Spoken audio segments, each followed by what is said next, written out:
আসসালামু আলাইকুম everyone, this is my দিন ভিশন। আজকে আমি আপনাদের জন্য নিয়ে এসেছি আমার আম্মুর স্পেশাল ডিম কুরমা রেসিপি। তার জন্য প্রথমে একটা ফ্রাই প্যানে তেল গরম করে তার মধ্যে দিয়ে দিতে হবে ডিমগুলো দিয়ে দেওয়ার পর ডিমের সাথে দিয়ে দিতে হবে দারচিনি, তেজপাতা, এলাচি এবং গোলমরিচ গুঁড়া। এই সবগুলো মশলা দিয়ে ডিমগুলোকে ভালোভাবে ভেজে নিতে হবে।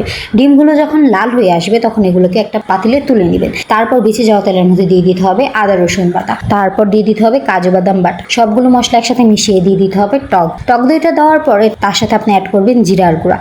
সবগুলো মশলা আবার আপনি আরেকবার কষাবেন। কষানোর পর তার সাথে দিয়ে দিতে হবে দুধ। কিছুটা দুধ দেওয়ার পর মশলাকে আপনারা আবার কষাবেন। মশলাটা কষানো হয়ে যাওয়ার পর যখন একটা স্মেল আসবে দিয়ে দিতে হবে পেঁয়াজ বেরেস্তা দিয়ে দেওয়ার পর আপনারা আবার মশলাটাকে ভালো করে কষিয়ে নেবেন। অনেকক্ষণ কষানোর পর আপনি যখন দেখবেন তেলটা ছেড়ে দিয়েছে দিয়ে দিতে হবে টমেটো সস দিয়ে দেওয়ার পর আপনি এখানে দিয়ে দিবেন রোস্টের মশলা দিয়ে দেওয়ার পর আপনারা আস্তে আস্তে এখানে যে ভেজে রাখা ডিমগুলো ছিল এই ডিমগুলো একটা একটা করে দিয়ে দিবেন। ডিমগুলো দিয়ে দেওয়ার পর একটু পানি দিয়ে ডিমগুলোকে আবার কিছুক্ষণ কষিয়ে রাখবেন। কষিয়ে রাখার পরে উঠানোর আগে এখানে 1 চামচ ঘি এবং কাঁচামরিচ দিয়ে কিছুক্ষণ ঢেকে রেখে আপনারা পছন্দ মতন এই বাটিতে তুলে ডেকোরেশন করে নিলেই হয়ে যাবে। আজকের ভিডিও এই পর্যন্তই। এরকম আরো ভিডিও পেতে চাইলে অবশ্যই ফলো করুন।